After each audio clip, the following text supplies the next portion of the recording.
ಕುಟುಂಬಸ್ಥರಿಂದ 6,000 ಉಚಿತ ಪುಸ್ತಕಗಳ ವಿತರಣೆ. ಶಾಸಕ ಜನಾರ್ದನ ರೆಡ್ಡಿ ಚಾಲನೆ. ಗಂಗಾವತಿ ನಗರದ ಗ್ರಾಮದೇವತೆ ದುರ್ಗಾದೇವಿ ದೇವಸ್ಥಾನ ಸಮಿತಿಯ ಅಧ್ಯಕ್ಷ ಜೆಎನ್ಎನ್ ಕುಟುಂಬದ ಮುಖ್ಯಸ್ಥ ಜೋಗದ ನಾರಾಯಣಪ್ಪ ನಾಯ್ಕ ಹಾಗೂ ಕುಟುಂಬಸ್ಥರಿಂದ 16ನೇ ವರ್ಷದ ಉಚಿತ ಪುಸ್ತಕಗಳ ಕಾರ್ಯಕ್ರಮಕ್ಕೆ ಶಾಸಕ ಜನಾರ್ದನ ರೆಡ್ಡಿ ದುರ್ಗಾದೇವಿ ದೇವಸ್ಥಾನದ ಸಭಾಂಗಣದಲ್ಲಿ ಸೋಮವಾರದಂದು ಚಾಲನೆ ನೀಡಿದರು. ಬಳಿಕ ಶಾಸಕ ಜನಾರ್ದನ ರೆಡ್ಡಿ ಮಾತನಾಡಿ, ಕಡು ಬಡತನದಿಂದ ಬೆಳೆದು ಬಂದ ಜೋಗದ ನಾರಾಯಣಪ್ಪ ನಾಯ್ಕ ಅವರು ಸರ್ಕಾರಿ ಶಾಲೆಯ ಬಡ ವಿದ್ಯಾರ್ಥಿಗಳಿಗೆ 6,000 ಅಧಿಕ ಸುಮಾರು 2 ಲಕ್ಷದ ನೋಟ್ಬುಕ್ ಪುಸ್ತಕಗಳನ್ನು ಉಚಿತವಾಗಿ ನೀಡುವುದರ ಮೂಲಕ ಬಡ ವಿದ್ಯಾರ್ಥಿಗಳಿಗೆ ದಾರಿದೀಪವಾಗಿದ್ದಾರೆ. ಸಿರಿ ಬಂದ ಕಾಲಕ್ಕೆ ಕರೆದು ದಾನವ ಮಾಡು ಎಂಬಂತೆ ದೇವರು ಕೊಟ್ಟಿದ್ದನ್ನ ಸ್ವಲ್ಪ ಮಟ್ಟಿಗೆ ಇಂತಹ ದಾನ ಧರ್ಮಗಳಿಂದ ಸುಖ, ಶಾಂತಿ, ಸಮೃದ್ಧಿ, ನೆಮ್ಮದಿಯ ಬದುಕು ಖಂಡಿತವಾಗಿಯೂ ಸಿಗುತ್ತದೆ. ಇದಕ್ಕೆ ಸಂಬಂಧಿಸಿದಂತೆ ತಾವೂ ಸಹ ಕಡುಬಡತನದಲ್ಲಿ ಬೆಳೆದು ದೇವರ ಅನುಗ್ರಹ ಹಾಗೂ ಹಿರಿಯರ ಆಶೀರ್ವಾದದಿಂದ ಇಂತಹ ಪುಣ್ಯ ಕೆಲಸಗಳಲ್ಲಿ ತಾವು ತೊಡಗಿಸಿಕೊಳ್ಳುವುದಾಗಿ ತಿಳಿಸಿದರು. ಮಾಜಿ ಶಾಸಕ ಪರಣ್ಣ ಮುನುವಳ್ಳಿ ಮಾತನಾಡಿ, ಬಡತನ ಕಷ್ಟ ನಿವಾರಣೆಗೆ ಶಿಕ್ಷಣ ಅವಶ್ಯವಾಗಿದೆ. ಈ ಹಿನ್ನೆಲೆಯಲ್ಲಿ ಸರ್ಕಾರಿ ಶಾಲೆಯಲ್ಲಿ ಓದುವ ಬಡ ಮಕ್ಕಳಿಗೆ ಇಂತಹ ಸೇವೆಗಳಿಂದ ಜೀವನ ಸಾರ್ಥಕವಾಗುತ್ತದೆ ಎಂದು ತಿಳಿಸಿದರು. ಕಾರ್ಯಕ್ರಮದ ಆಯೋಜಕ ನಾರಾಯಣಪ್ಪ ನಾಯ್ಕ ಮಾತನಾಡಿ, ಶ್ರೀ ದುರ್ಗಾದೇವಿಯ ಆಶೀರ್ವಾದದಿಂದ ಕಳೆದ ಹಲವು ವರ್ಷಗಳಿಂದ ಉಚಿತ ಪುಸ್ತಕಗಳನ್ನು ಬಡ ಮಕ್ಕಳಿಗೆ ವಿತರಿಸುತ್ತಾ ಬರಲಾಗಿದ್ದು, ತಾವು ಬಾಲ್ಯದಲ್ಲಿ ಕಳೆದ ಬಡತನ ಕುರಿತು ಮಾತನಾಡಿದರು. ಮಾಜಿ ಸಚಿವ ಮಲ್ಲಿಕಾರ್ಜುನ ನಾಗಪ್ಪ, ಮಾಜಿ ಸಂಸದ ಎಸ್ ಶಿವರಾಮೇಗೌಡ, ಬಿಜೆಪಿ ಮುಖಂಡ ಸಿಂಗನಾಳ್ ವಿರೂಪಾಕ್ಷಪ್ಪ, ಅಮರಜ್ಯೋತಿ ನರಸಪ್ಪ, ಕ್ಷೇತ್ರ ಶಿಕ್ಷಣಾಧಿಕಾರಿ ನಟೇಶ್, ಹನುಮಂತಪ್ಪ ನಾಯ್ಕ್, ವೀರಭದ್ರಪ್ಪ ನಾಯ್ಕ್, ಹೊಸಮಲಿ ಮಲ್ಲೇಶಪ್ಪ ಮತ್ತಿತರರು ಉಪಸ್ಥಿತರಿದ್ದರು. ಗಂಗಾವತಿ ನಗರ ಸೇರಿದಂತೆ ತಾಲೂಕಿನ ಅತ್ಯಂತ ಸರ್ಕಾರಿ ಶಾಲೆಯ ಶಿಕ್ಷಕರು ಹಾಗೂ ವಿದ್ಯಾರ್ಥಿಗಳು ಉಚಿತ ಪುಸ್ತಕಗಳ ಸಹಕಾರವನ್ನು ಪಡೆದುಕೊಂಡು ತುಂಬು ಹೃದಯದಿಂದ ಅಭಿನಂದಿಸಿದರು.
ಇವತ್ತು ಬಹಳ ಒಂದು ತಾಯಿ ದುರ್ಗಾದೇವಿ ದೇವಸ್ಥಾನದ ಆವರಣದಲ್ಲಿ ನಮ್ಮ ನಾರಾಯಣಪುರ ಹೇಳಿದಾಗೆ ಅವ್ರೇನು ಕಡು ಬಡತನದಿಂದ ಬಂದಿದ್ರು ಕೂಡ ಆ ಬಡತನದ ನೋವು ನಲಿವುಗಳನ್ನ ನೋಡಿ ಮೇಲೆ ಬಂದಿರೋರು ಆಗಿರೋ ಕಾರಣ ಆ ಬಡವರ ನೋವಿಗೆ ಸ್ಪಂದಿಸಬೇಕು ಅಂತೇಳಿ ಸರ್ಕಾರಿ ಶಾಲೆಗಳಲ್ಲಿ ಓದುವಂತ ಬಡ ಮಕ್ಕಳಿಗೆ ನೋಟ್ಬುಕ್ ವಿತರಣೆ ಕಾರ್ಯಕ್ರಮ ಅವ್ರೇನು 5 ವರ್ಷದಿಂದ ಪ್ರಾರಂಭ ಮಾಡಿ 50,000 ಬೆಲೆ ಕೊಡೋ ನೋಟ್ಬುಕ್ ಹಿಡಿದು 2 ಲಕ್ಷ ತನಕ ಅವರು ಇವತ್ತು ರೀಚ್ ಆಗಿದ್ದಾರೆ. ನಮ್ಮ ಹಿರಿಯರು ಹೇಳಿದಾಗೆ ಕೊಟ್ಟಿದ್ದು ತನಗೆ ಬಚ್ಚಿಟ್ಟಿದ್ದು ಪರರಿಗೆ ಅಂತೇಳಿ ಆ ಒಂದು ಲೆಕ್ಕಾಚಾರದಲ್ಲಿ ಅವರೇನು ಈ ಸೇವೆಯನ್ನು ಮಾಡ್ತಾ ಇದ್ದಾರೆ. ಆ ತಾಯಿ ದುರ್ಗಾದೇವಿ, ತಾಯಿ ಶಾರದೆ ಅವ್ರಿಗೆ ಅವ್ರ ಇಡೀ ಕುಟುಂಬ ವರ್ಗಕ್ಕೆ ದೊಡ್ಡ ಮಟ್ಟದಲ್ಲಿ ಇನ್ನೂ ಶಕ್ತಿ ಕೊಡುವುದರ ಮೂಲಕ ಇಂಥ ಜನಪರ ಸೇವೆಗಳನ್ನ ಮಾಡುವಂತ ಒಂದು ಶಕ್ತಿ ಆ ತಾಯಿ ದುರ್ಗಾದೇವಿ ಜನಬದುಕಂತ ಆ ತಾಯಿ ಶಾರದಾಂಬೆ ಅವ್ರಿಗೆ ಕೊಳ್ಳೆ ಅಂತ ಹೇಳಿ ನಮ್ಮೆಲ್ಲರ ಪರವಾಗಿ ನಾನು ಪ್ರಾರ್ಥನೆಯನ್ನ ಮಾಡ್ತಾ ಇದ್ದೇನೆ. ಯಾಕಂದ್ರೆ ನಾವು ಏನೇ ದುಡಿದ್ರು ಕೂಡ ನಮ್ಮ ದುಡಿಮೆಯಲ್ಲಿ ಅಷ್ಟು ಇಷ್ಟು ದಾನ ಧರ್ಮ ಮಾಡ್ತಿದ್ರೆ ಮಾತ್ರ ಅದು ನಮ್ಮನ್ನ ಕಾಪಾಡುತ್ತೆ ಅನ್ನುವಂಥದ್ರಲ್ಲಿ ನಂಬಿಕೆ ಇರೋದು ನಾನು ಕೂಡ ಹೋಗ್ಬೋದು. ಯಾಕಂದ್ರೆ ನಾವು ಕೂಡ ತುಂಬಾ ಬಡತನದಿಂದ ಒಬ್ಬ ಸಾಮಾನ್ಯ ಒಬ್ಬ ಪೊಲೀಸ್ ಕಾನ್ಸ್ಟೇಬಲ್ ಮಕ್ಕಳಾಗಿ ಹುಟ್ಟಿ ಬೆಳೆದು ಗೌರ್ಮೆಂಟ್ ಶಾಲೆಗಳಲ್ಲಿ ನಾವು ಓದಿದ್ದು. ಒಂದೊಂದ್ಸಲ ಕಾಲಲ್ಲಿ ಚೊಪ್ಲಿ ಏನಾದ್ರು ಮಿಸ್ ಆದ್ರೆ ನಮ್ಮ ತಂದೆ ವರ್ಷಕ್ಕೊಮ್ಮೆ ಮಾತ್ರ ಕಾಲಿಗೆ ಚೊಪ್ಲಿ ತೆಗೆದುಕೊಳ್ತಾ ಇದ್ರು. ಆ ಚೊಪ್ಲಿ ಹೋಯ್ತು ಅಂತಂದ್ರೆ ಮತ್ತೆ 1 ವರ್ಷದ ತನಕ ನಾವು ಕಾಯಲೇಬೇಕು ಅಂತ ಬಡತನದಿಂದ ಬಂದಿರುವಂತವ್ರು. ಆ ತಾಯಿ ಲಕ್ಷ್ಮೀದೇವಿ ಆಶೀರ್ವಾದದಿಂದ ನಮ್ಗೆ ಸಂಪತ್ತು ಬಂದಾಗ 50,000 ಬಡವರಿಗೆ ಮದುವೆಗಳನ್ನ ಮಾಡುವುದರ ಮೂಲಕ ಇಡೀ ಅಖಂಡ ಬಳ್ಳಾರಿ ಜಿಲ್ಲೆಯಲ್ಲಿ ಅಥವಾ ಸುತ್ತಮುತ್ತ ಯಾರೇ ಮನೆ ಬಾಗಿಲಿಗೆ ಬಂದ್ರೆ ಕೂಡ ಇಲ್ಲ ಅಂತ ಹೇಳಿದ್ದಕ್ಕೆ ಇರೋ ನಮ್ಗೆ ಕೈಲಾಗಿರುವಂತ ಸಹಾಯ ಮಾಡಿದ್ದಕ್ಕೆ ಏನ್ ನಾರಾಯಣಪ್ಪನ ಒಂದು ಮಾತನ್ನ ಹೇಳ್ತಾ ಇದ್ರು, ಕಷ್ಟದಲ್ಲಿ ಮೆದುಳು ತಗೊಂಡಿದ್ದ ಅಂತ ಹೇಳಿ. ಯಾಕಂದ್ರೆ ನಾವು ಮಾಡಿದ್ದು ದಾನ ಧರ್ಮ ಪುಣ್ಯದ ಕೆಲಸಗಳು ನಮ್ಮನ್ನ ಕಾಪಾಡುತ್ತೆ ಅನ್ನೋ ಧೈರ್ಯದಿಂದಾನೇ ನಾನು 4 ವರ್ಷ ಜೈಲಲ್ಲಿದ್ರು ಕೂಡ ಆ ಧೈರ್ಯನೇ ನನ್ನ ಬದುಕ್ತಿರೋದು. ಹಾಗಾಗಿ ನಾವು ಏನು ಒಳ್ಳೆಯದನ್ನ ಮಾಡ್ಕೊಳ್ತೀವೋ ಆ ಒಳ್ಳೆ ಕರ್ಮ ಯಾವುದೇ ಕಾರಣಕ್ಕೂ ಕೂಡ ನಮ್ಮನ್ನ ಕೈ ಬಿಡಲ್ಲ. ಹಾಗಾಗಿ ಇವತ್ತು ಇಂಥ ಒಳ್ಳೆ ಕೆಲಸಕ್ಕೆ ತಾವು ಏನ್ ಪ್ರತಿ ವರ್ಷ ಮಾಡ್ತಾ ಇದ್ದೀರಾ ತುಂಬಾ ಅದ್ಭುತವಾಗಿದೆ. ಮತ್ತೆ ನೋಟ್ಬುಕ್ ಮೇಲೆ ನಿಮ್ಮ ಚಿತ್ರ ಬಹಳ ಅದ್ಭುತವಾಗಿ ಬಂದಿದೆ. ನೀವು ನೇರವಾಗಿ ಚೆನ್ನಾಗಿದ್ದೀರಿ, ನೋಟ್ಬುಕ್ ಮೇಲೆ ಕೂಡ ಚೆನ್ನಾಗಿ ಬಂದಿದೆ. ಏನಾದ್ರೂ ಈ ಡಿಲಿಮಿಟೇಷನ್ ನಲ್ಲಿ ರಿಸರ್ವೇಶನ್ ಏನಾದ್ರು ಆಯ್ತು ಇಲ್ಲ ಅಂತಂದ್ರೆ MLA ಲಕ್ಷಣ ಕೂಡ ಕಾಣ್ತಾ ಇದ್ದೇನೆ. ಅಂದ್ರೆ ನಾನು ಯಾಕೆ ಈ ಮಾತನ್ನು ಹೇಳ್ತಾ ಇದ್ದೀನಿ ಅಂತಂದ್ರೆ ಆ ಛಲ ಅನ್ನೋದು ಮನುಷ್ಯನಿಗೆ ಇರ್ಬೇಕು, ಏನೋ ಅಂತ ನಾನು ಕೆಲಸ ಮಾಡ್ಬೇಕು ಅಂತ ಹೇಳಿ ನಾನು ಇವತ್ತಿಲ್ಲಿ ಗಮನಿಸ್ತಾ ಇದ್ದೀನಿ. ನಾನು ಏನೋ ಆ ತಾಯಿ ದುರ್ಗಾದೇವಿ ಕಮಿಟಿಗೆ ತಾವು ಚೇರ್ಮನ್ ಆಗಿ ಕೆಲಸ ಮಾಡ್ತಾ ಇದ್ದೀರಾ. ಅವ್ರು ಬಂದಾಗಿಲ್ಲ ಇದುವರೆಗೆ ನನ್ನ ವೈಯಕ್ತಿಕವಾಗಿ ಈ ಕೆಲಸ ನನಗೋಸ್ಕರ ಮಾಡ್ಕೊಡುತ್ತೆ ಯಾವತ್ತೂ ಬಂದಿದೆ. ಫಾರ್ಮ್ 3 ಏನಾದ್ರು ಇಶ್ಯೂ ಮಾಡ್ರಿ, ಅಲ್ಲಿ ಮಳಿಗೆಗಳು ಕಟ್ಟೋದಕ್ಕೆ ವ್ಯವಸ್ಥೆಗಳು, ಆ ರಸ್ತೆಗಳು ಚೆನ್ನಾಗಿ ಆಗ್ಬೇಕು. ಇದೇ ಒಂದು ವಿಚಾರ ನನ್ನ ಹತ್ರ ಅವ್ರು ಮಾತಾಡ್ತಾ ಇದ್ರು. ಇವತ್ತು ದೇವಸ್ಥಾನದ ಇನ್ಕಮ್ ಕೂಡ ಆ ಮಳಿಗೆಗಳನ್ನ ನೋಡಿ, ಇವತ್ತು ಸರ್ಕಾರಿ ಕೆಲಸಗಳನ್ನ ನಾವು ಪ್ರಾರಂಭ ಮಾಡಿದ್ರೆ ಪೂರ್ತಿ ಆಗ್ಲಿಕ್ಕೆ ಸಮಯ ತಗೊಳ್ತಾ ಇದ್ರು. ಆದ್ರೆ ಅವ್ರ ಕೈಯಲ್ಲಿ ನನ್ನ ಕಡೆಯಿಂದ 2 ಮಳಿಗೆಗಳಿಗೂ ಕೂಡ ಪೂಜೆ ಮಾಡ್ತಿದ್ರು. 2 ಮಳಿಗೆಗಳನ್ನ ಪೂರ್ತಿ ಮಾಡಿ ಉದ್ಘಾಟನೆ ಕೂಡ ಮಾಡ್ಬಿಟ್ರು ಅವರು. ಅದರಿಂದ ದೇವಸ್ಥಾನದ ಇನ್ಕಮ್ ಕೂಡ ಜಾಸ್ತಿ ಆಗಿದೆ. ಹಾಗಾಗಿ ನಿಮಗೆ ಭಗವಂತ ತಾಯಿ ದುರ್ಗಾದೇವಿ 100 ವರ್ಷ ಆರೋಗ್ಯ ಆಯುಷ್ ಕೊಡ್ಲಿ ಅಂತ ಹೇಳಿ ಪ್ರಾರ್ಥನೆ ಮಾಡಿ ನಾನು ಹೊರಟವರು ನಾವೆಲ್ಲರೂ ಕೂಡ ಬಸವಪಟ್ಟಣದಲ್ಲಿ ಸಾವಯವ ಕೃಷಿ ರೈತರೆಲ್ಲರೂ ಕೂಡ ಬೆಳಿಗ್ಗೆ 10 ಸೇರಿ ಬಡ ಮಕ್ಕಳಿಗೆ ಅದರಲ್ಲಿ ಸರ್ಕಾರಿ ಸಂಘಟನೆ ಮಕ್ಕಳಿಗೆ ನೋಟ್ಬುಕ್ ವಿತರಣೆ ಮಾಡಿರ್ತಕ್ಕಂಥ ಅವ್ರಿಗೆ ಯಾರು ತಮ್ಮ ಭಾರತೀಯ ಇಟ್ಟಿದ್ದಾರೆ. ಸುಮಾರು 15 ಕೆಲಸ ಇವತ್ತಿಗೆ ಮುಂದಿನ ಇನ್ನೂ ಹೆಚ್ಚಿನ ಅವಕಾಶ ಮಾಡಲಿಕ್ಕೆ ಅವರಿಗೆ ದೇವರ ಶಕ್ತಿ ಕೊಡಲಿ ನಾನು ಪ್ರಾರ್ಥನೆ. ಯಾಕಂದರೆ ಬಡ ಮಕ್ಕಳಿಗೆ ನಾವು ಎಷ್ಟು ಕೊಟ್ಟರು ಕಮ್ಮಿನೇ. ಆ ಒಂದು ಕೆಲಸ ಮಾಡಿದ ಮೇಲೆ ಅವರೆಲ್ಲ ಅನುಸರಿಸಿದ್ರೆ ಸುಮಾರು 50,000 ಮನೆಗಳು ಯಾರು ಕೆಲಸ ಮಾಡ್ತಿದ್ದಾರೆ. ಮುಂದಿನ ಏನು ಹೆಚ್ಚು ಮಾತ್ರ ಅವರೇ ಹೋಗ್ತಂದ ಮೇಲೆ ಅವ್ರಿರ್ತಕ್ಕಂಥ ಒಂದು ಮನುಷ್ಯನ ಉದಾಹರಣೆ ಮತ್ತು ಅದು ಮುಖ್ಯವಾಗಿ ಮಕ್ಕಳಿಗೆ ಒಂದು ವಿಶೇಷವಾಗಿ ಒಂದು ಉದ್ಯೋಗದ ಜೊತೆಗೆ ನೋಡ್ಕೊಳ್ತಕ್ಕಂಥ ಒಂದು ಕೆಲಸ ಮಾಡ್ತಾರೆ. ಅದಕ್ಕೆ ನಾನು ಎಲ್ಲರಿಗೆ ಅದನ್ನು ಸಲ್ಲಿಸಿ ಹೆಚ್ಚಿಗೆ ಮಾತಾಡಿದ್ರೆ ಇವತ್ತು ಆ ದುರ್ಗಾದೇವಿ ನಮ್ಮೆಲ್ಲರನ್ನು ಕಾಪಾಡ್ತಾರೆ, ಸಂಸ್ಥಾನ ಕಾಪಾಡ್ತಾರೆ. ಮುಂದಿನ ದಿನದಲ್ಲಿ ನಾವೆಲ್ಲರೂ ಕೂಡಿ ಒಂದು ವಿದ್ಯೆಗೆ ಹೆಚ್ಚಿನ ಅವಕಾಶಗಳನ್ನು ತೆಗೆದುಕೊಂಡು, ಮುಖ್ಯವಾಗಿ ಪಾಲಕರು ತಾನು ತೆಗೆದುಕೊಂಡು ಮಕ್ಕಳನ್ನು ತಾವು ಆಲೋಚನೆ ಮಾಡಿ ಸ್ಕೂಲಿಗೆ ಕರ್ತಕ್ಕಂಥ ವ್ಯವಸ್ಥೆ ಮಾಡಬೇಕು. ಸ್ಕೂಲಿಗೆ ಬಂದಮೇಲೆ ಮಕ್ಕಳು ಏನು ಓದಿದಾರ ಓದಿಲ್ಲ ಅಂತ ಬಗ್ಗೆ ವಿಚಾರ ಮಾಡಬೇಕು. ಯಾಕಂದ್ರೆ ಮಕ್ಕಳಿಗೆ ಸಾಲಿ ಕಲ್ಸ್ಕೊಳ್ತೀವಿ, ಆ ಮಕ್ಕಳು ಸಾಲಿ ಹೋಗ್ತಾರೋ ಇಲ್ಲ ಮಕ್ಕಳು ಸರಿಯಾಗಿ ಮಾತು ಸಿಗ್ಲಿಕ್ಕಲ್ಲ. ಕೆಲವೊಂದು ನಾವು ನೋಡ್ತೀವಿ. ಆದರೆ ಮುಂದಿನ ದಿನದಲ್ಲಿ ಪಾಲಕರ ಬಗ್ಗೆ ಹೆಚ್ಚಿನ ಕಾಳಜಿ ವಹಿಸಿ ತಮ್ಮ ಮಕ್ಕಳನ್ನ ಒಂದು ಮುಂದೆ ವಿದ್ಯಾಭ್ಯಾಸಕ್ಕೆ ಹೆಚ್ಚಿನ ಒಂದು ಅವಕಾಶ ಮಾಡಿಕೊಟ್ರೆ ನಿಜವಾದ ತಾವು ಒಂದು ಪಾಲಕರಾಗಿ ಆ ಮಕ್ಕಳಿಗೆ ಹೆಚ್ಚಿಗೆ ಮಾತಾಡದೆ ಈ ಒಂದು ಸಭೆಯ ನಮಸ್ಕಾರ.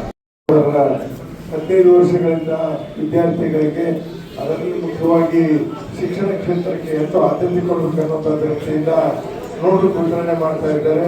ಈ ಕಾರ್ಯಕ್ರಮದಲ್ಲಿ ಭಾಗವಹಿಸಿದಂತ ಮಾನ್ಯ ಜನಪ್ರಿಯ ಶಾಸಕರಾದ ಕಾಲೇಜ್ ಜನಾರ್ದನ್ ರೆಡ್ಡಿ ಅವರೇ, ಜೊತೆಗೆ ಬಹಳ ಪುಣ್ಯದ ಕೆಲಸ ಪ್ರತಿ ವರ್ಷ ನಮ್ಮ ನಾರಾಯಣಪ್ಪ ಸಹೋದರರು ಮಾಡ್ತಾ ಇದ್ದಾರೆ. ಯಾಕಂದ್ರೆ ಅನೇಕ ಸಂದರ್ಭದಲ್ಲಿ ನಾವು ನೋಡ್ತಾ ಇರ್ತೀವಿ. ಜೊತೆಗೆ ಯಾವ ಮನುಷ್ಯ ನನ್ನ ಅರ್ಥದಲ್ಲಿ ಹೇಳೋದಾದ್ರೆ, ಯಾರು ಮೊದಲು ಬಡವರು ಏನೋ ಕಷ್ಟದಲ್ಲಿ ಬಂದಿರ್ತಾರೆ, ಆ ಕಷ್ಟಗಳನ್ನ ಹಿಂದಿನ ಕಷ್ಟಗಳನ್ನು ನೆನೆಸಿಕೊಂಡು ಹೋದಾಗ ಮಾತ್ರ ಮುಂದಿನ ದಿನಗಳಲ್ಲಿ ನಮಗೆ ಭಗವಂತ ಒಳ್ಳೇದು ಮಾಡ್ತಾನೆ ಅನ್ನೋದಕ್ಕೆ ಉದಾಹರಣೆ ಅಂದ್ರೆ ನಾರಾಯಣಪ್ಪ ನಾಯಕ್ ಸಹೋದರ ಅನ್ನುವಂಥ ಮಾತನ್ನು ಬಹಳ ಹೆಮ್ಮೆಯಿಂದ ಹೇಳಬೇಕಾಗ್ತದೆ. ಮನುಷ್ಯನಿಗೆ ಏನು ಕಷ್ಟ ಬರುವುದು ಸಹಜ, ಆ ಕಷ್ಟಗಳನ್ನು ನೆನಪಿಸಿಕೊಳ್ಳೋದು ಬಹಳ ಮುಖ್ಯ. ಯಾಕಂದ್ರೆ ನಾವು ಕಳೆದುಕೊಳ್ಳೆ ಸ್ವಲ್ಪ ಎಲ್ಲ ಮರೆದುಕೊಳ್ತೀವಿ ಹಿಂದಿದ್ದು. ಆದ ಕಾರಣ ನಾರಾಯಣಪ್ಪ ನಾಯಕ್ ಸಹೋದರರು ಹಿಂದೆ ಇದ್ದಂತ ಎಲ್ಲ ಕಷ್ಟಗಳನ್ನು ಸಹಿತ ನೆನಪು ಮಾಡಿಕೊಳ್ಳೋದ್ರ ಜೊತೆಗೆ ಇವತ್ತು ಒಳ್ಳೆಯ ಕೆಲಸವನ್ನು ಮಾಡ್ತಾ ಇದ್ದಾರೆ. ಯಾಕಂದ್ರೆ ಈಗಾಗಲೇ ಹೇಳಿದಾಗೆ ಕೊಟ್ಟಿದ್ದು ತನಗೆ ಬಚ್ಚಿಟ್ಟಿದ್ದು ಬರಲಿಗೆ ಕೊಟ್ಟು ಕೆಟ್ಟಿತನ ಬೇಡ, ಮುಂದೆ ಕೆಟ್ಟಿಟ್ಟ ಬುದ್ಧಿ ಅನ್ನುವ ಹಾಗೆ ಸರ್ವಜ್ಞ ವಚನದಾಗೆ ಕಾರ್ಯ ಮಾಡ್ತಾ ಇದ್ದಾರೆ. ಭಗವಂತ ಅವರಿಗೆ ಇನ್ನೂ ಹೆಚ್ಚಿನ ಆಯುಷು ಆರೋಗ್ಯ ಸಂಪತ್ತನ್ನು ಕೊಟ್ಟು ಕಾಪಾಡಲಿ. ಜೊತೆಗೆ ಮುಖ್ಯವಾಗಿ ಇವತ್ತು ಯಾವುದೇ ಒಂದು ಶಿಕ್ಷಣ ಕ್ಷೇತ್ರ ಬಹಳ ಮುಖ್ಯ. ನಾವು ಅನೇಕ ಸಂದರ್ಭದಲ್ಲಿ ಮಾತನಾಡ್ತಾ ಇರ್ತೀವಿ. ಏನಂತಂದ್ರೆ ಪ್ರತಿಯೊಂದು ಕುಟುಂಬದಲ್ಲಿ, ಪ್ರತಿಯೊಂದು ಸಮಾಜದಲ್ಲಿ ಕನಿಷ್ಠ ಡಿಗ್ರಿ ಪಡೆದಂತ ಮಕ್ಕಳಿದ್ರೆ ಆ ಸಮಾಜ, ಆ ಕುಟುಂಬ ಸುಧಾರಣೆ ಆಗಲಿಕ್ಕೆ ಸಾಧ್ಯ ಆಗ್ತದೆ ಅನ್ನೋ ಮಾತನ್ನ ಇವತ್ತೆಲ್ಲ ಸಮಾಜದ ಬಂದು ತಿಳ್ಕೊಳ್ಬೇಕಾಗಿದೆ. ಮುಂದಿನ ದಿನಗಳಲ್ಲಿ ಶಿಕ್ಷಣ ಇಲ್ಲದೆ ಜೀವನನೇ ಇಲ್ಲ ಅನ್ನುವಂಥ ಮನೋಭಾವನೆ ನಾವು ಬೆಳೆಸಿಕೊಳ್ಬೇಕಾಗಿದೆ. ಆದ ಕಾರಣ ಎಲ್ಲ ಏನು ಪೇರೆಂಟ್ಸ್ ಬಂದಿದ್ದಾರೆ, ಪೋಷಕರು, ಜೊತೆಗೆ ಪತ್ರಕರ್ತರಿದ್ದೀರಿ, ಮಕ್ಕಳನ್ನು ಶಾಲೆಗೆ ಕಳಿಸುವಂತ ಕಾರ್ಯವನ್ನು ನಾವೆಲ್ಲರೂ ಮಾಡಬೇಕಾಗಿದೆ. ಇದರಲ್ಲಿ ಯಾವುದೇ ಸಮಾಜ, ಆ ಸಮಾಜ, ಈ ಸಮಾಜ ಇಲ್ಲ. ಮಗು ಒಂದೇನಾದ್ರೂ ನಮ್ಮ ಮನೆಯಲ್ಲಿ ಕನಿಷ್ಠ ಮಟ್ಟ ಡಿಗ್ರಿ ಪಡೆದಂತ ಮಗು ಇದ್ರೆ ಮುಂದಿನ ದಿನಗಳಲ್ಲಿ ಆ ಸಮಾಜ, ಆ ಕುಟುಂಬ ಹೆಚ್ಚಿನ ರೀತಿಯಲ್ಲಿ ಬೆಳೆಯಲಿಕ್ಕೆ ಸಾಧ್ಯ ಆಗ್ತದೆ ಅನ್ನುವಂಥ ಮಾತನ್ನು ಈ ಸಂದರ್ಭದಲ್ಲಿ ಹೇಳಿ, ವಿಶೇಷವಾಗಿ ನಾರಾಯಣಪ್ಪ ನಾಯಕರು ಏನು ವಿಶೇಷ ಒಂದು ಪ್ರೀತಿ ವಿಶ್ವಾಸ, ಜೊತೆಗೆ ಒಂದು ನೇರ ನುಡಿ ಇರ್ಬೋದು. ನೇರ ನುಡಿ ಯಾವಾಗ ಒಳ್ಳೇದು ಮಾಡ್ತದಂತ, ನೇರ ನುಡಿ ಯಾರಲ್ಲಿ ಇರ್ತದ ಅವರಲ್ಲಿ ಕಪಟ ಇರಂಗಿಲ್ಲ. ಸ್ವಲ್ಪ ಮಾತಾಡೋದಷ್ಟೇ ಜಾಸ್ತಿ, ಅದು ಒಳ್ಳೆ ಕಪಟತನ ಇರಂಗಿಲ್ಲ. ಅದು ಬಹಳ ಮುಖ್ಯ ಅನ್ನುವಂಥ ಮಾತನ್ನು ಈ ಸಂದರ್ಭದಲ್ಲಿ ಹೇಳಿ, ಭಗವಂತ ಅವರಿಗೆ ಇನ್ನೂ ಹೆಚ್ಚಿನ ಶಕ್ತಿಯನ್ನು ನೀಡಲಿ ಅನ್ನುವಂಥ ಮಾತನ್ನು ಹೇಳಿ ಎಲ್ಲರಿಗೂ ಅಭಿನಂದನೆ ಸಲ್ಲಿಸಿ ನನ್ನ 2 ಮಾತು ಮುಗಿಸ್ತಾ ಇದ್ದೇನೆ. ಜೈ ಹಿಂದ್. ಕಳೆದ 15 ವರ್ಷಗಳಿಂದ ನಿಜವಾಗಲೂ ಕೂಡ ಅತ್ಯುತ್ತಮವಾದಂಥ ಸೇವೆಯನ್ನು ನಾವು ಒಂದು ಉತ್ತಮ ಸಮಾಜ ನಿರ್ಮಾಣ ಮಾಡಬೇಕು, ದೇಶಕ್ಕೆ ಏನಾದರೂ ಒಳ್ಳೇದು ಮಾಡಬೇಕಂತಂದ್ರೆ ಮೊದಲನೇದಾಗಿ ನಾವು ನೀವು ಎಲ್ಲರೂ ಕೂಡ ಮುಂದಿನ ಪೌರರನ್ನು ರೂಪಿಸುವ ನಿಟ್ಟಿನಲ್ಲಿ ಎಲ್ಲ ಮಕ್ಕಳಿಗೂ ಕೂಡ ಒಂದು ಒಳ್ಳೆಯ ಶಿಕ್ಷಣವನ್ನು ಒದಗಿಸಬೇಕಾಗುತ್ತೆ.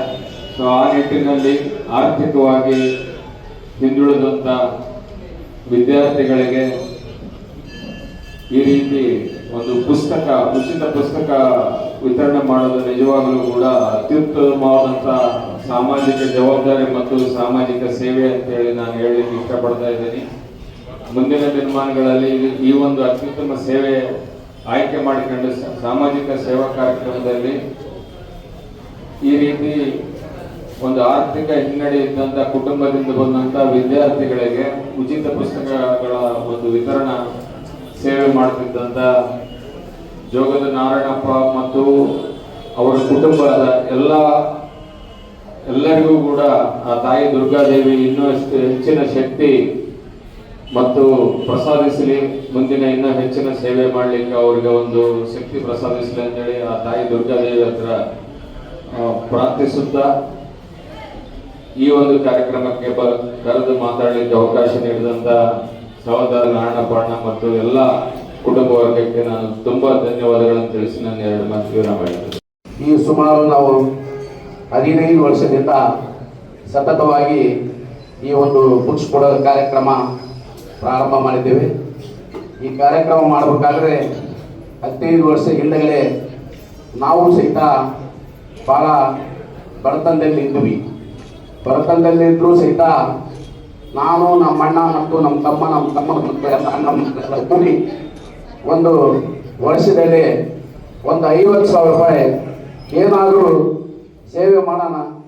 ನಾವು ಕಷ್ಟದಿಂದ ಬಂದೀವಿ, ಕಷ್ಟದಲ್ಲಿ ಇನ್ನೊಬ್ರಿಗೂ ಅನುಕೂಲ ಮಾಡಿಕೊಡೋಣ ಅಂತ ಹೇಳಿ ನಾವು ಒಂದು 50,000 ರೂಪಾಯಿ ಯಾವುದಕ್ಕಾದ್ರೂ ಒಂದು ಸೇವೆ ಮಾಡೋಣ ಅಂತ ಬಂದಾಗ, ಸರ್ಕಾರಿ ದವಾಖಾನೆಗೆ ಕೊಡೋಣ ಅಥವಾ ಇನ್ನೊಂದಕ್ಕೆ ಮಾಡೋಣ ಅಂತ ವಿಚಾರ ನಾನಾ ಥರ ಬಂದಾಗ ನಾವು ಸ್ಕೂಲ್ ಮಕ್ಕಳನ್ನ ಆಯ್ಕೆ ಮಾಡ್ಕೊಂಡಿದ್ವಿ. ಯಾಕಂದರೆ ಶಾಲೆಯಲ್ಲಿ ಬುಕ್ಸ್ ಕೊಡ್ತಾರೆ, ನೋಟ್ ಬುಕ್ ಕೊಡೋದಿಲ್ಲ. ಆ ದೃಷ್ಟಿಯಿಂದ ನಾವಂತೂ ಸಾಕಷ್ಟು ಓದೋಕ್ಕಾಗಿಲ್ಲ. ಬಡತನದಿಂದ ನಾವು ಏನೂ ಸಾಧನೆ ಮಾಡೋಕ್ಕಾಗಿಲ್ಲ. ನಮ್ಮ ಬಡ ಮಕ್ಕಳಾಗಲು ಬಂದು ಓದಲಿ ಅನ್ನೋ ಉದ್ದೇಶದಿಂದ ಈ ಒಂದು ಕಾರ್ಯಕ್ರಮವನ್ನು ಹಾಕಿದ್ದೀವಿ. ಯಾಕಂದರೆ ಇವತ್ತು ಎಷ್ಟೇ ಇರಲಿ, ನಾವು ಬಡತನದಾಗಿದ್ದಾಗ ಇವತ್ತು ನಾನು ದನ ಕಾಯಕ್ಕೆ ಹೋಗ್ಬೇಕಾದ್ರೆ ಹೊಲ್ದಾಗ ದನ ಕಾಯತ್ನಾಗ ಮುಳ್ಳುಗಳು, ನೆಕ್ಕಿನ ಮುಳ್ಳು ಅಂತ ಇರ್ತದು. ಅವತ್ತು ನಾವು ಚಪ್ಪಲಿಯಿಂದ ದನ ಕಾಯ್ತಿದ್ವಿ. ಆ ಟೈಮ್ನಲ್ಲಿ ನೆಕ್ಕಿನ ಮುಳ್ಳು ಚುಚ್ಚಿದಾಗ ಆ ನೆಕ್ಕಿನ ಮುಳ್ಳು ತೆಗೆದು ಹೊರಗಾಗ್ತೀವಿ. ಯಾಕಾಗ್ತೀವಿ? ಅದು ಇನ್ನೊಬ್ಬರಿಗೆ ನಡಬಾರ್ದು, ಇನ್ನೊಬ್ಬರಿಗೆ ಗಾಯ ಮಾಡಬಾರ್ದು ಅಂತೇಳಿ ನಾವು ಹೊರಗಾಗ್ತೀವಿ. ಆ ದೃಷ್ಟಿಯಿಂದ ನಮ್ಮ ಬಡತನ ಎಷ್ಟೇ ಇರಲಿ, ಇನ್ನೊಬ್ಬರಿಗೆ ನಾವು ಸಹಾಯ ಮಾಡೋ ನಮ್ಮ ಉದ್ದೇಶದಿಂದ ನಮ್ಮೆಲ್ಲ ಕುಟುಂಬದವರು ಆ ಒಂದು ನಿಟ್ಟಿನಲ್ಲಿ ಕ್ರಮ ಕೈಗೊಂಡಿವಿ. ಅದರಿಂದ ನಾನು ಜನಾರ್ದನ್ ರೆಡ್ಡಿ ಸಾಹೇಬರು ಸಹಿತ ಆ ಗೌರವದಿಂದ ನಾವು ಸ್ವೀಕರಿಸಬೇಕಾಗಿದೆ. ನಾ ಮನೆಗೆ ಹೋದಾಗ ಒಂದು ಮಾತು ಹೇಳಿದ್ರು. ಅವರು ಸುಮಾರು ವರ್ಷ ನಾನು ಕಷ್ಟಪಟ್ಟಿದ್ದು ನಾವು ಸಹಿತ ನೋಡಿದ್ದೀವಿ. ಆ ಕಷ್ಟದಾಗ ಬೇರೆ ವ್ಯಕ್ತಿ ಆಗಿದ್ರೆ ಏನೇನೋ ತಿಳ್ಕೋಬಹುದಾಗಿತ್ತು, ಏನೇನೋ ಮಡಿಕೋಬಹುದಾಗಿತ್ತು. ಅವು ಯಾವನು ಮನಸ್ಸಿಗೆ ಹಚ್ಚಿಲಾರದೆ ಅವರು ಯಾವತ್ತೂ ನನ್ನ ದೃಷ್ಟಿಯಿಂದ ಯಾವೇ ಕಷ್ಟ ಇದ್ರೂ ಬೆದರಿಗೆ ತಗೊಂಡಿಲ್ಲ ಅಂತ ನಾನು ಅನ್ಕೊಂಡಿದ್ದೀನಿ. ಮೈಗೆ ಹಚ್ಚಿದ್ದಾರೆ, ಮೈಗೆ ಹಚ್ಚಿದ್ರೆ ಜಾರಿ ಬಿಡ್ತೈತೆ. ಮೆದಳಿಗೆ ತಗೊಂಡ್ರೆ ಭಾಷೆ ಹಾಕಕ್ಕೆ ಇನ್ನೊಂದು ಹಾಕತ್ತೆ. ಆ ದೃಷ್ಟಿಯಿಂದ ಅವರು ಮೆದಳಿಗೆ ತಗೊಂಡಿಲ್ಲ, ಮೈಗೆ ಹಚ್ಕೊಂಡಿದ್ದಾರೆ ಅಂತ ನನ್ನ ಉದ್ದೇಶ. ಅವ್ರ ಧೈರ್ಯ ಸಹಿತ ನಾವು ಮೆಚ್ಚಬೇಕಾಗಿದೆ. ಯಾಕಂದ್ರೆ ತಾಳ್ಮೆ ಬಹಳ ಮುಖ್ಯ ಇಲ್ಲಿ. ಇವತ್ತು ನಾವು ರಾಜ್ಯದಲ್ಲೇ ನೋಡ್ತೀವಿ, ಇವ್ರನ್ನ ಮತ್ತು DK ಶಿವಕುಮಾರ್ನ ಇಬ್ಬರನ್ನೂ ನಾವು ಮೆಚ್ಚಬೇಕಾಗಿದೆ. DK ಶಿವಕುಮಾರ್ ಸಹಿತ ಬಹಳಷ್ಟು ತಾಳ್ಮೆಯಿಂದ ಅಧಿಕಾರ ಪಡೆದಿದ್ದಾರೆ. ಆ ದೃಷ್ಟಿಯಿಂದ ನಾವು ತಾಳ್ಮೆ ಎಷ್ಟಿರ್ತೀವಿ, ನಾವು ಮುಂದೆ ಏನಾದರೂ ಸಾಧಿಸಕ್ಕೆ ಸಾಧ್ಯ ಆಗತ್ತೆ. ಆ ದೃಷ್ಟಿಯಿಂದ ನಾವು ತಾಳ್ಮೆಯಿಂದ ಇರಬೇಕಾಗತ್ತೆ. ಇವತ್ತು ನಾವು ಶಾಲೆಗೆ ಬರಬೇಕಾದ್ರೆ ನಾವು ಜಾತಿಯಿಂದ ನೋಡಬಾರ್ದು. ಆ ದೃಷ್ಟಿಯಿಂದ ನಾವು ಸೇವೆ ಮಾಡಬೇಕಂತ ಬಂದಾಗ ನಾವು ವಾಲ್ಮೀಕಿ ರಾಮಾಯಣವನ್ನು ಬರೆದು ಎಲ್ಲ ಜನಾಂಗಕ್ಕೆ ಅರ್ಪಣೆ ಮಾಡಿದರು. ಆ ಥರ ಸಹಿತ ನಾವು ಜಾತ್ಯತೀತವಾಗಿ ಎಲ್ಲ ಜಾತಿಗೆ ಅನುಕೂಲ ಆಗಬೇಕೆಂಬ ಉದ್ದೇಶದಿಂದ ನಾನು ಜಾತಿ ಬಿಟ್ಟು ಇವತ್ತು ಈ ಸೇವೆ ಮಾಡೋಣ ಅಂತೇಳಿ ಇವತ್ತು ಬಡ ಮಕ್ಕಳಿಗೆ ಇವತ್ತು 6,000 ನೋಟ್ಬುಕ್, ಈ ವರ್ಷ 2 ಲಕ್ಷ ರೂಪಾಯಿ ನೋಟ್ಬುಕ್ ಕೊಡ್ತಾ ಇದ್ದೀವಿ. ಮುಂದಿನ ವರ್ಷ ಸಾಧ್ಯ ಆದರೆ ಅಮ್ಮ ಶಕ್ತಿ ಕೊಟ್ಟರೆ ಇನ್ನೂ ಹೆಚ್ಚಿಗೆ ಕೊಡೋಣ. ಈ ಒಂದು ವೇದಿಕೆಯಲ್ಲಿ ಅಮ್ಮನ ಆಶೀರ್ವಾದ ಪಡೆದು ತಮ್ಮೆಲ್ಲರ ಆಶೀರ್ವಾದದಿಂದ ಇನ್ನೂ ನಮಗೆ ಸಹಕಾರ ಸಿಗಲಿ ಅಂತೇಳಿ ವೇದಿಕೆ ಮುಖಾಂತರ ಪ್ರಾರ್ಥಿಸುತ್ತೇವೆ. ಈಗಾಗಲೇ ಈ ಕಾರ್ಯಕ್ರಮದಲ್ಲಿ ಅನೇಕ ಜನ ಏನಪ್ಪ ಅಂದರೆ ಹಿರಿಯರು ಮಾತನಾಡಿ, ಶಾಸಕರು, ಮಾಜಿ ಶಾಸಕರು, ಸಂಸದರು ಕೂಡ ಈ ಕಾರ್ಯಕ್ರಮದಲ್ಲಿ ಭಾಗವಹಿಸಿ ಬೇರೆ ಕಾರ್ಯದ ನಿಮಿತ್ತ ಏನಪ್ಪ ಅಂತ ಹೇಳಿದ್ದಾರೆ. ಒಟ್ಟಾರೆಯಾಗಿ ಬಂಧುಗಳೇ, ಇವತ್ತು ಸರ್ಕಾರಿ ಶಾಲೆನೇ ಯಾಕೆ ಆಯ್ಕೆ ಮಾಡ್ಕೊಂಡಿದ್ರು, ಒಂದು ಸೇವಾ ಮನೋಭಾವನೆ ಅಲ್ಲಿನೇ ಸಲ್ಲಿಸಬೇಕು ಅಂತಕ್ಕಂಥ ವಿಚಾರಕ್ಕೆ ನಾವು ಯೋಚನೆ ಮಾಡೋದಾದರೆ ನಮ್ಮ ಬದುಕು ಕೂಡ ಸರ್ಕಾರಿ ಶಾಲೆಯಿಂದನೇ ಪ್ರಾರಂಭ ಆಗಿರ್ತಕ್ಕಂಥದ್ದು. ಹಾಗಾಗಿ ನಮಗೆ ಬಡತನ ಅಂದರೆ ಏನು ಅಂತ ಗೊತ್ತು. ಅದನ್ನೇ ಕಟ್ಟಿ ಹುಟ್ಟು ಬೆಳೆದು ಈ ಮಟ್ಟಕ್ಕೆ ಏನಪ್ಪ ಅಂತಂದರೆ ಬೆಳೆದಿರ್ತಕ್ಕಂಥ ಕುಟುಂಬದಲ್ಲಿ, ಸಮಾಜದಲ್ಲಿ ನಾವು ಕೂಡ ಒಬ್ಬರು ಯಾಕಂದರೆ ಇಡೀ ನಮ್ಮ ಸಮುದಾಯದ ಯಾವತ್ತೂ ಕೂಡ ಏನಪ್ಪ ಅಂದ್ರೆ ನಾವು ಆರ್ಥಿಕವಾಗಿ, ಸಾಮಾಜಿಕವಾಗಿ, ಶೈಕ್ಷಣಿಕವಾಗಿ ಏನಪ್ಪ ಅಂದ್ರೆ ಹಿಂದುಳಿದಿರ್ತಕ್ಕಂಥ ಏನಪ್ಪ ಅಂದ್ರೆ ಸಮುದಾಯದಿಂದ ಬಂದಿರತಕ್ಕಂಥವ್ರು. ಇಂಥ ಒಂದು ಸಮುದಾಯದಲ್ಲಿ ಒಂದು ಆ ಸಮಾಜದ ಆಶಾಕಿರಣವಾಗಿ ನನ್ನ ಸೋದರಾಗಿರ್ತಕ್ಕಂಥ ನಾಣಪ್ಪ ತಗೊಂಡಿರ್ತಕ್ಕಂಥ ನಿರ್ಧಾರ ಇವತ್ತು ಈ ಸಮಾಜಕ್ಕೆ ಗೌರವ ತರ್ತಕ್ಕಂಥ ನಿಟ್ಟಿನಲ್ಲಿ ಏನಪ್ಪ ಅಂದ್ರೆ ಕೆಲಸ ಮಾಡ್ತಾ ಇದ್ದಾರೆ ಬಂಧುಗಳೇ. ಒಂದು ಸತ್ಯ, ಒಟ್ಟು ಎಷ್ಟು ಸತ್ಯನೋ ಸಾವು ಕೂಡ ಏನಪ್ಪ ಅಂದ್ರೆ ಅಷ್ಟು ಸತ್ಯ. ಆ ಬದುಕನ್ನು ಅರಿತುಕೊಂಡಾಗ ನಾವು ಎಷ್ಟೇ ಗಳಿಸಿದ್ರು ಕೂಡ, ಎಷ್ಟೇ ಸಂಪಾದನೆ ಮಾಡಿದ್ರು ಕೂಡ ನಾವು ಹೋಗೋ ಕಾಲಕ್ಕೆ ಏನು ಸಾಕೊಂಡು ಕಾರಣ ಆ ನಿಟ್ಟಿನಲ್ಲಿ ನಾವು ಮಾಡಿರ್ತಕ್ಕಂಥ ಕಾರ್ಯಗಳು ಮಾತ್ರ ನಮ್ಮನ್ನ ಈ ಸಮಾಜದಲ್ಲಿ ನಾವು ಹೋದ ನಂತರ ಗುರುಸಕ್ಕೆ ಸಾಧ್ಯ ಅಂತಕ್ಕಂಥ ನಿಟ್ಟಿನಲ್ಲಿ, ಹಾಗಾಗಿ ಶಿಕ್ಷಣ ಇಲಾಖೆನೇ ಆಯ್ಕೆ ಮಾಡಿಕೊಂಡು ಇವತ್ತು ಸರ್ಕಾರಿ ಶಾಲೆನ ಆಯ್ಕೆ ಮಾಡಿಕೊಂಡಿರ್ತಕ್ಕಂಥದ್ದು ತುಂಬಾ ಶ್ಲಾಘನೆ ಆಗಿರ್ತಕ್ಕಂಥ ವಿಷಯ. ಇನ್ನೊಂದು ನಾನು ಸರ್ಕಾರಿ ಶಾಲೆಯ ಮಕ್ಕಳಿಗೆ ಹೇಳ್ತೇನೆ, ನಮ್ಮನ್ನೇ ಯಾಕೆ ಆಯ್ಕೆ ಮಾಡ್ಕೊಳ್ತಾರಂತ ತಪ್ಪು ತಿಳ್ಕೊಬಾರ್ದು. ನಿಜವಾಗಲೂ ಪ್ರತಿಭೆ ಇರ್ತಕ್ಕಂಥದ್ದು ನಿಮಗೂ. ಯಾಕಂದ್ರೆ ನನ್ನ ಮಕ್ಕಳು ಕೂಡ ಏನಪ್ಪಾ ಅಂತಂದ್ರೆ ಇಂಗ್ಲಿಷ್ ಪ್ರೈಮರಿ ಸ್ಕೂಲ್ನಲ್ಲಿ ಹೋಗಿರ್ಬೋದು, ಪ್ರೈಮರಿ ಸ್ಕೂಲ್ನಲ್ಲಿ ಓದಿರ್ಬೋದು. ಆದ್ರೆ ನಾನು ಕಂಡುಕೊಂಡಿರ್ತಕ್ಕಂಥ ಬದುಕು ಸತ್ಯ ಏನಿದೆ ಅಂತಂದ್ರೆ ಈ ಸಮಾಜದಲ್ಲಿ ಒಳ್ಳೆ ಏನಪ್ಪ ಸಮಾಜಮುಖಿಯಾಗಿ, ಸಮಾಜಕ್ಕೆ ಮಾರ್ಗದರ್ಶಕರಾಗಿ, ಒಬ್ಬ ಯೋಧನಾಗಿ, ಒಬ್ಬ ರೈತನಾಗಿ ಸಮಾಜದಲ್ಲಿ ಒಳ್ಳೆ ಏನಪ್ಪ ಅಂದ್ರೆ ಮುಖ್ಯವಾಹಿನಿಯಲ್ಲಿ ಬದುಕೋದಕ್ಕೆ ಸಾಧ್ಯ ಏನಾದರೂ ಇದ್ರೆ ಬಹುಮುಖ್ಯವಾಗಿ ಕನ್ನಡ ಸ್ಕೂಲಲ್ಲಿ, ಅದು ಸರ್ಕಾರಿ ಶಾಲೆಯಲ್ಲಿ ಓದಿರ್ತಕ್ಕಂಥ ಮಕ್ಕಳಿಂದ ಮಾತ್ರ ಸಾಧ್ಯ ಆಗ್ತಕ್ಕಂಥ ಮಾತನ್ನು ಕೂಡ ಈ ಸಂದರ್ಭದಲ್ಲಿ ನಾನು ಹೇಳ್ತಾ ಇದ್ದೀನಿ. ಅನೇಕ ಜನರು ಮೊನ್ನೆ ಸಾರಿ ನಾನೇನಪ್ಪ ಅಂದ್ರೆ SLC ರಿಸಲ್ಟ್ ಬಂದಾಗ ಏನಪ್ಪ ಅಂದ್ರೆ ನೋಡಿದೆ, ತುಂಬಾ ಸಂತೋಷ ಆಯ್ತು. ಏನು ಸೌಕರ್ಯ ಇರ್ತಕ್ಕಂಥ ಮಕ್ಕಳು ಒಂದ್ ಕಡೆ ಆದ್ರೆ, ಏನು ಸೌಕರ್ಯ ಇರ್ಲಾರ್ದನೆ ಕಷ್ಟ ಕಡೆ ಗ್ರಾಮದಲ್ಲಿ ಓದಿರ್ತಕ್ಕಂಥ ಮಕ್ಕಳು ಏನಪ್ಪ ಅಂದ್ರೆ ಫಲಿತಾಂಶ ನೋಡಿದಾಗ ನಿಜವಾಗ್ಲೂ ಹೆಮ್ಮೆ ಆಯ್ತು. ಬೇವರ್ ಸರ್ ಅವರೇ, ತುಂಬಾ ಸಂತೋಷ. ಯಾಕಂತಂದ್ರೆ ಏನ್ ಶಿಕ್ಷಣ ಕ್ಷೇತ್ರದಲ್ಲಿ ಇವತ್ತು ಅನೇಕ ಇಲಾಖೆಗಳು ಇದ್ದಾವೆ. ಅತ್ಯಂತ ಪವಿತ್ರವಾಗಿರ್ತಕ್ಕಂಥ ಇಲಾಖೆ. ನಾವು ದೇಶ ಕಾಯೋ ನೆನಪ ಯೋಧ ಆದ್ರೆ ಏನಪ್ಪ ಅಂತಂದ್ರೆ ಅನ್ನ ಕೊಡೋದು ರೈತ ಅನ್ನೋದ್ರ ಜೊತೆಗಾದ್ರೆ ಈ ದೇಶಕ್ಕಾಯ ಯೋಧನಿಗೂ ಮತ್ತು ಅನ್ನ ಕೊಡೋ ರೈತರಿಗೂ ವಿದ್ಯಾ ಕೊಡ್ತಿರ್ತಕ್ಕಂಥ ಶಾರದಾ ಮಾತೆಯನ್ನು ಹೊಂದಿರತಕ್ಕಂಥ ಅಥವಾ ಯಾವುದೇ ಒಂದು ಸಿಂಗಲ್ ರೂಪಿ ಕರೆಕ್ಷನ್ ಇರಲಾರ್ದಂತ ಒಂದು ಇಲಾಖೆ ಏನಾದ್ರೂ ಆ ನಿಟ್ಟಿನಲ್ಲಿ ಕೆಲಸ ಮಾಡ್ತಿರ್ತಕ್ಕಂಥದ್ದು ನೀವೇ ಪುಣ್ಯವಂತರು ಅಂತಕ್ಕಂಥ ಮಾತನ್ನ ಈ ಸಂದರ್ಭದಲ್ಲಿ ಹೇಳೋದ್ರ ಜೊತೆಗೆ ನಾವು ನಿಮ್ಮ ಮಕ್ಕಳಿಗೆ ಹೇಳ್ತಾ ಇದ್ದೇವೆ, ಮಕ್ಕಳೇ ನಂದು ಒಂದು ವಾದ ಇದೆ. ನನ್ನ ಜೀವನದಲ್ಲಿ ಏನಾದ್ರೂ ನನಗೆ ಅವಕಾಶ ಸಿಕ್ಕಿದ್ದಾದ್ರೆ ಕನ್ನಡ ಪರ ಶಾಲೆಯಲ್ಲಿ ಓದಿರ್ತಕ್ಕಂಥ ಮಕ್ಕಳಿಗೆ ಉದ್ಯೋಗದಲ್ಲಿ ಏನಪ್ಪ ಅಂತಂದ್ರೆ ಮೀಸಲಾತಿ ಕೊಡ್ತಕ್ಕಂಥ ವ್ಯವಸ್ಥೆನ ಆಗ್ಬೇಕು. ಆ ನಿಟ್ಟಿನಲ್ಲಿ ಹೋರಾಟ ಮಾಡಬೇಕಾಗಿರ್ತಕ್ಕಂಥದ್ದು ಒಂದು ನನ್ನ ಗುರಿ ಇದೆ. ಯಾಕಂದ್ರೆ ಎಲ್ಲ ಮಕ್ಕಳು ಆಸೆ ಪಟ್ಬಿಡ್ತಾರ, ನಾವು ಹೋಗಕ್ಕಾಗಿಲ್ಲ, ನಾವು ಇಂಗ್ಲಿಷ್ ಮೀಡಿಯಂ ಓದಿಲ್ಲ, ಈ ಕಾಂಪಿಟೇಷನ್ ಯುಗದಲ್ಲಿ ನಾವು ಫೇಸ್ ಮಾಡೋಕ್ಕಾಗಿಲ್ಲ, ಉದ್ಯೋಗ ಸಿಗಲ್ಲ. ಅದಕ್ಕಾಗಿನೇ ಇವತ್ತು ಕನ್ನಡ ನಾಡು ನುಡಿ ಜಗತ್ತಿಗೆ ಬೆಳಕನ್ನು ಕೊಟ್ಟಿರ್ತಕ್ಕಂಥ ಈ ಕನ್ನಡ ನಾಡು ನುಡಿನಲ್ಲಿ ಓದಿರ್ತಕ್ಕಂಥ ಮಕ್ಕಳಿಗೆ ಉದ್ಯೋಗದಲ್ಲಿ ಅವಕಾಶ ಸಿಗಬೇಕಂತ ನಿಟ್ಟಿನಲ್ಲಿ ನನ್ನ ಒಂದು ರಾಜಕೀಯ ಜೀವನದಲ್ಲಿ ನನ್ನ ಒಂದು ಪ್ರಯತ್ನ ಇದೆ. ಆ ಪ್ರಯತ್ನದಲ್ಲಿ ನಾನು ಗುರಿ ಮುಟ್ತೀನಿ ಅಂತಕ್ಕಂಥ ವಿಶ್ವಾಸ ನನಗಿದೆ. ಹಾಗಾಗಿ ಈ ಕಾರ್ಯಕ್ರಮದಲ್ಲಿ ಗೌರವಿಸತಕ್ಕಂಥ ಒಂದು ಅವಕಾಶ ನನಗೆ ದೊರೆತಿದ್ದು ನನ್ನ ಸೌಭಾಗ್ಯ ಅಂತ ಭಾವಿಸ್ತಾ ಇದ್ದೀನಿ. ಸುಮಾರು 2 ಲಕ್ಷ ಮೊತ್ತದ ಒಂದು ದಾನವನ್ನ ಬೇರೆಲ್ಲ ದಾನ ಮಾಡತಕ್ಕಂತಹ ಅವಕಾಶಗಳು ಇದ್ರೂ ಕೂಡ ಶಿಕ್ಷಣ ಇಲಾಖೆಗೆ ಕೊಡ್ಬೇಕು ಅಂತಕ್ಕಂತಹ ಮನಸ್ಥಿತಿ ಅವ್ರದ್ದಾಗಿತ್ತು. ಈ ಒಂದು ನಮ್ಮ ಸಮಾಜದಲ್ಲಿ ಎಲ್ಲ ಮಕ್ಕಳನ್ನ ಅತ್ಯುತ್ತಮ ಪ್ರಜೆಗಳಾಗಿ ರೂಪಿಸ್ತಕ್ಕಂತಹ ಒಂದು ಬೇರು ನಮ್ಮ ಶಿಕ್ಷಣ ಇಲಾಖೆ. ಸೊ ಈ ಮುಖಾಂತರವಾಗಿ ಸುಶಿಕ್ಷಿತನಾಗಿ ಮಾಡ್ತಕ್ಕಂತಹ ಒಂದು ಸದುದ್ದೇಶವನ್ನ ಹೊಂದಿ ಇವತ್ತು ಏನು ಪುಸ್ತಕಗಳನ್ನ ನೋಟ್ ಪುಸ್ತಕಗಳನ್ನ ವಿತರಣೆ ಮಾಡ್ತಾ ಇದ್ದಾರೆ ನೋಡಿ, ಅದು ಎಷ್ಟು ಕಾಕತಾಳೀಯ. ಇಲಾಖೆಯ ಪಠ್ಯ ಪುಸ್ತಕಗಳನ್ನ ಕೊಡ್ತಾ ಇದೆ, ನೋಟ್ ಪುಸ್ತಕಗಳನ್ನ ನಮ್ಮ ಜವಹರ್ ನಾರಾಯಣಪ್ಪ ಕೊಡ್ತಾ ಇದ್ದಾರೆ. ಸೊ ಆ ದಿಶೆಯಲ್ಲಿ ನಮ್ಮ ಶಿಕ್ಷಣ ಇಲಾಖೆ ತುಂಬಾ ಅಭಾರಿಯಾಗಿದೆ.